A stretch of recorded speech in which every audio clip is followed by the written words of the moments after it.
दोस्तों नमस्कार। मैं आपका मित्र हरिओम सिंह अपने इस राजधरा न्यूज़ सोशल मीडिया चैनल के माध्यम से आपको एक बार अपने लेकर आ रहा हूँ खेती किसानी की ओर। और आज हम खेती किसानी के अंतर्गत एक विशेष प्रकार के मौसम की चर्चा करेंगे कि यहाँ पर मौसम में विशेष प्रकार का बदलाव दिखाई देखने को मिल रहा है। और इस मौसम का इस रबी की जो विशेषकर सरसों और चना और जो गेहूँ की फसल है उस पर क्या इसका प्रभाव पड़ेगा, उसके बारे में चर्चाएँ करेंगे। देखिए, शीतकालीन मौसम की ये फसलें हैं और शीतकालीन का मौसम नवंबर से लेकर के फरवरी तक माना जाता है। तो नवंबर से फरवरी के इस शीतकालीन मौसम में अपना दिसंबर और जनवरी का जो माह होता है इसका एक विशेष प्रकार का एक महत्व होता है, क्योंकि इन दिनों में कड़ाके की सर्दी पड़ती है हमारे क्षेत्र विशेष में। और कड़ाके की ठंड के साथ कोहरा भी यहाँ दिखाई देखने को मिलता है। और इस दौरान हमारे यहाँ एक मौसम में बदलाव, आज 28 दिसंबर हो गया और यह मौसम में बदलाव देखने को मिल रहा है।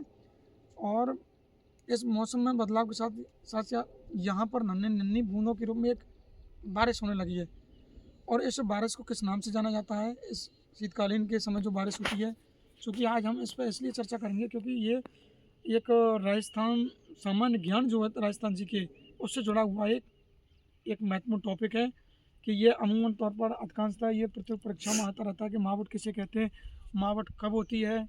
तो इस पर हम चर्चा करेंगे। देखिए, इसका सामान्य जो मानसूनी बारिश है उससे कोई संबंध नहीं होता है, ये शीतकालीन मौसम में होती है। तो शीतकालीन मौसम में होने वाली बारिश को हम स्थानीय जो भाषा है उसमें मावट के नाम से जाना जाता है। स्थानीय भाषा में शीतकालीन में होने वाली इस बारिश को हम मावट के नाम से जानते हैं। और ये भूमध्य सागरीय जो चक्रवाती जो हवा हैं उनके कारण होती है, जिसे हम पश्चिमी विक्षोभ या वेस्टर्न डिस्टर्बेंस के नाम से जानते हैं, उनके कारण होती है। और यह दक्षिणी पश्चिमी भाग से प्रवेश करती है और इसका अपने विशेष महत्व होता है इस बारिश का। और इस बारिश को विशेषकर राजस्थान में एक अमृत या वरदान के रूप में माना जाता है, क्योंकि हमारे राजस्थान में जो होती है एक पानी की विशेष रूप से किल्लत है, जब पेयजल की समस्या हो या सिंचाई की समस्या हो। तो इस कारण इस बारिश को मावट जो होती है शीतकाल में, इसको एक वरदान अमृत रूप में माना जाता है, क्योंकि हमारे यहाँ पर जो पानी की वजह से भी समस्या है, भूमिगत जल है वो काफ़ी खारा है। तो सिंचाई करने से है जो इस जो फसल होती है रबी की फसल सरसों और गेहूँ और चना, इसमें जो उत्पादन है बहुत विशेष रूप से प्रभावित होता है, क्योंकि खारा पानी है, फटान भी नहीं हो पाता है इतना, और उत्पादन है वो भी काफ़ी कम मात्रा में। तो ये जो शीतकालीन जो मावट होती है, बारिश होती है, मावट के नाम से जाना जाता है जिसे, तो इसका बहुत एक अनुकूल प्रभाव पड़ता है। और ये कल 27 दिसंबर रात्रि से लगातार नन्ही नन्ही बूंदों के रूप में हमारे क्षेत्र में, विशेषकर जो भरतपुर संभाग का जो नवगठित जो जलडीग है और उसके जनूत्तर क्षेत्र में ये बारिश कल से नन्हे नन्हे बूंदों के रूप में लगातार हो रही है।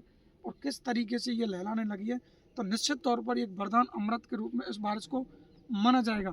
जो इसके जो टहनी है, जो शाखा, इनमें फुटान होगा और फली और फूल निर्माण है वो भी काफ़ी कुछ इसमें जो अनुकूल जो असर है बहुत कुछ दिखाई देखने को मिलेगा निश्चित तौर पर। देखिए, ये जो सरसों की फसल है इस तरीके से दिखाइए आप, तो फूलों का निर्माण है, बहुत कुछ इससे फली का निर्माण है, बहुत कुछ प्रभावित होगा। और निश्चित तौर पर ये जो गेहूँ की जो फसल है उसमें भी ये काफ़ी एक वरदान लाभकारी साबित होगी। तो निश्चित तौर पर हमारे यहाँ पर ये वरदान के रूप में, एक अमृत के रूप में बारिश हुई है, ये शीतकालीन जो बारिश है मावट। और उधर अपने राजस्थान के कुछ जिलों में राशि का झुंझुनू है, उधर इस मावट के साथ ओलावृष्टि भी हुई है। उस ओलावृष्टि से वहाँ पर फसलों को काफ़ी नुकसान हुआ है। तो निश्चित तौर पर आज हमने मित्रों इस चैनल के माध्यम से इस मावट के बारे में चर्चा की है कि शीतकालीन में होती है, स्थानीय भाषा में इस मावट के नाम से जाना जाता है, और भूमध्य सागरीय चक्रवाती हवाओं के कारण होती है, और जिसे वेस्टर्न डिस्टर्बेंस पश्चिमी विक्षोभ के नाम से भी जाना जाता है।